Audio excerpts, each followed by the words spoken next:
Cette action, elle a pris 11 000% en 10 ans. Ok, c'est Lasertech. C'est une boîte japonaise. Je vais vous montrer le deuxième et le premier, vous allez être choqués. Mais bon, pour parler de Lasertech, j'avais jamais entendu parler d'eux. Bon, c'est normal, c'est une boîte japonaise.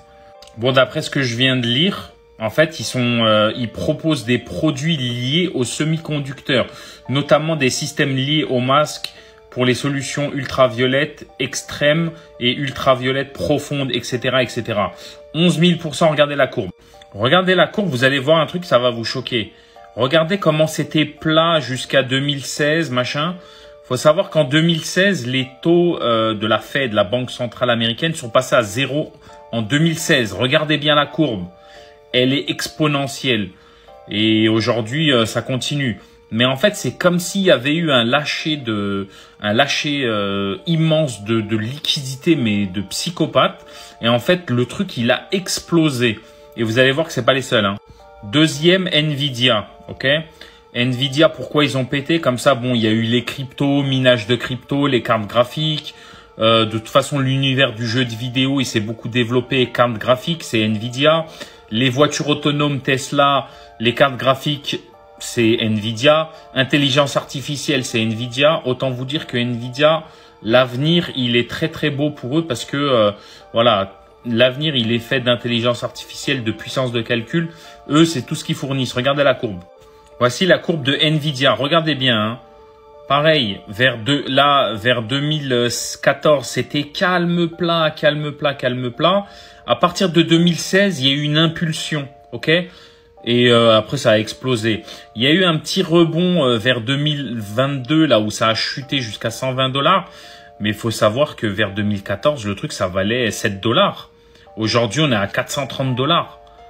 Et vous voyez le truc de fou? Ça veut dire en l'espace de 6-7 ans, le machin, il a été multiplié par 50, 60. C'est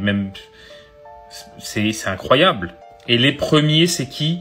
Pilbara Mineral. C'est une boîte australienne, j'avais jamais entendu parler d'eux. 31 300% en l'espace de 10 ans. Mais pareil, c'est ultra surprenant, mais je vais vous expliquer. Bon, déjà, ce qui est incroyable, c'est que cette boîte, elle donne 6,67% de dividendes. C'est une boîte d'extraction minière. Et en fait, ils sont dans l'extraction du lithium majoritairement. Et aussi de tantalite. Honnêtement, je sais même pas ce que c'est. Mais regardez la courbe, pareil. 2015, 2013, blablabla, très très calme, très très calme. En 2016, il y a une impulsion. Là, vous voyez sur la courbe, il y a une impulsion. Ok, jusqu'à peut-être 2020, ça monte, après ça baisse, etc. Et après, à partir de 2001, je pense que c'est Covid et je pense aussi que la demande en lithium, elle a explosé et elle va encore exploser à l'avenir. Donc, c'est une boîte d'avenir aussi. Vous voyez que là, il y a un creux sur la fin. Mais avec un dividende de 6,67% et des perspectives d'avenir qui sont clairement énormes parce que le lithium, voilà, c'est un produit d'avenir. C'est incroyable. Ça, c'était le top 3 sur les 10 dernières années, mais on voit que leur performance, elle a été générée majoritairement les 5-6 dernières années. En fait, une fois que la Banque centrale américaine, elle a lâché des milliards et des milliards de dollars dans la nature, ça s'est retrouvé dans ces boîtes, en fait, parce que les investisseurs, ils investissent dans ce genre d'entreprise, le minerai, les énergies, etc.